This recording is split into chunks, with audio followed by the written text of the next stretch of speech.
તો આજે જાહેર થઈ શકે છે ભાજપના ઉમેદવારોની ત્રીજી યાદી। ભાજપે આ પહેલા 2 ઉમેદવારોની યાદી જાહેર કરી દીધી છે, ત્યારે આજે જાહેર થઈ શકે છે ભાજપની આ ત્રીજી યાદી। 4 બેઠકોના ઉમેદવારોના નામ હજુ લગભગ નક્કી થઈ ચૂક્યા છે, જેને હવે જાહેર કરવામાં આવશે।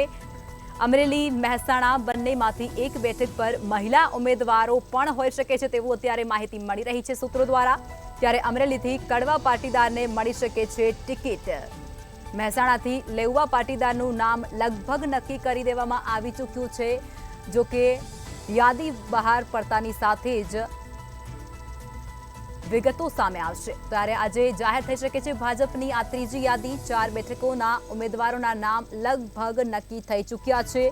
ત્યારે અમરેલી અને મહેસાણા જે બંને બેઠકમાંથી એક બેઠક પર મહિલા ઉમેદવારો હશે તેવું સૂત્રો દ્વારા જાણવા મળ્યું। તો આજ મુદ્દે વધુ વિગતો સાથે અમારા સંવાદદાતા રવિ ભાવસાર ન્યૂઝરૂમથી લાઈવ માહિતી આપી રહ્યા છે। રવિ, જે પ્રમાણે ત્રીજી યાદી ભાજપની જાહેર થશે, શું છે માહિતી? બિલકુલથી જો વાત કરવામાં આવે તો જે પ્રમાણે લોકસભા ઇલેક્શનની જે ત્રીજી યાદી છે તે ત્રીજી યાદી આજ સાંજ સુધીમાં ભારતીય જનતા પાર્ટીની આવી શકે છે તેવી સંભાવનાઓ રહેલી છે। જો વાત કરવામાં આવે તો જે પ્રમાણે ઇલેક્શન કમિશનર દ્વારા જે લોકસભાની જે તારીખો છે તે તારીખો જાહેર કરી દીધી છે।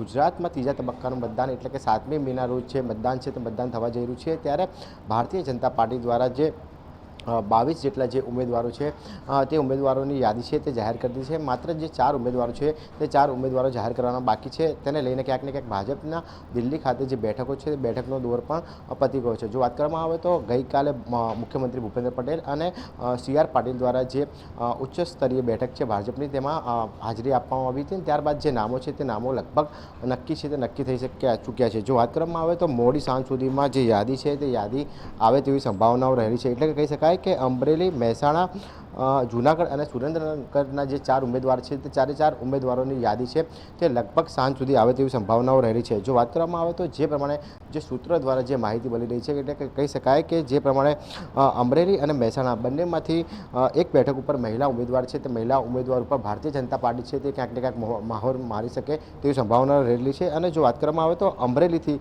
જે કડવા પાટીદાર છે તે કડવા પાટીદારને ટિકિટ મળી શકે તેવી સંભાવનાઓ રહેલી છે। અને જો વાત કરવામાં આવે તો મહેસાણાથી જે ઉમેદવાર છે તે ઉમેદવારમાં ક્યાંક ને ક્યાંક લેઉવા પટેલ છે તે લેઉવા પટેલ અગ્રણીને પણ ક્યાંક ને ક્યાંક ટિકિટ મળી શકે તેવી સંભાવનાઓ રહેલી છે। બાકીના જે 2 છે એટલે કે જૂનાગઢ અને સુરેન્દ્રનગરમાં પણ જે ઉમેદવારો છે તે ઉમેદવારોના નામ ગમે ત્યારે જાહેર થઈ શકે છે। એટલે કે જો વાત કરવામાં આવે તો હવે ખાલી માત્ર જે 4 લોકસભા છે તે 4 લોકસભા માટે જે મનોમંથન છે તે મનોમંથન ભાજપે પૂરું કરી નાખ્યું છે। લગભગ જે નામ છે તે નામ નક્કી કરી લીધા છે। મોડી સાંજ સુધીમાં જે યાદી છે તે ભાજપની ત્રીજી યાદી આવે તેવી સંભાવનાઓ રહેલી છે। લખમાં જી, જે પ્રમાણે મહેસાણાની સીટ પર જે કોંકણું ગૂંચવાયું હતું ભાજપનું, ત્યારે કહી શકાય કે મહેસાણા છે તે ઉત્તર ગુજરાત માટેનું રાજકારણીય કેપિટલ કહેવામાં આવે છે। તો ત્યાંનું પણ હવે ક્યાંક સમજણ થયું હોય તેવું લાગે છે અને મહિલા ઉમેદવાર બહાર આવી શકે તેવું પણ સૂત્રો દ્વારા માહિતીમાં મળ્યું છે જાણવા।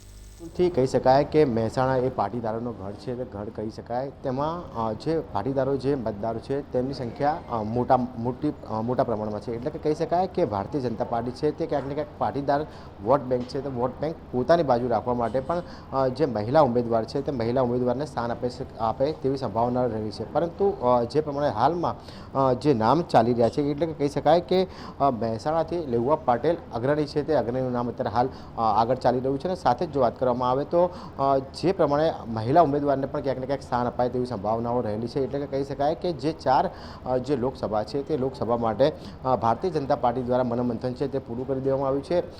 ભારતીય જનતા પાર્ટીની CWCની જે બેઠક છે તે પણ બેઠક પણ ગઈકાલે પૂરી કરી દેવામાં આવી હતી, જેમાં મુખ્યમંત્રી ભૂપેન્દ્ર પટેલ અને CR પટેલે પણ ઉપસ્થિત રહ્યા હતા। અને જે પ્રમાણે જે નામોની જે ચર્ચા વિચારણા છે તે થઈ ગઈ હતી અને ક્યાંક ને ક્યાંક મોડી સાંજ સુધીમાં જે 4 લોકસભા છે તે 4 લોકસભાની જે ત્રીજી યાદી છે તે ત્રીજી યાદી ભારતીય જનતા પાર્ટી જાહેર કરી શકે તેવી સંભાવનાઓ રહેલી છે। જી રવિ, માહિતી સાથે જોડાવા બદલ આભાર।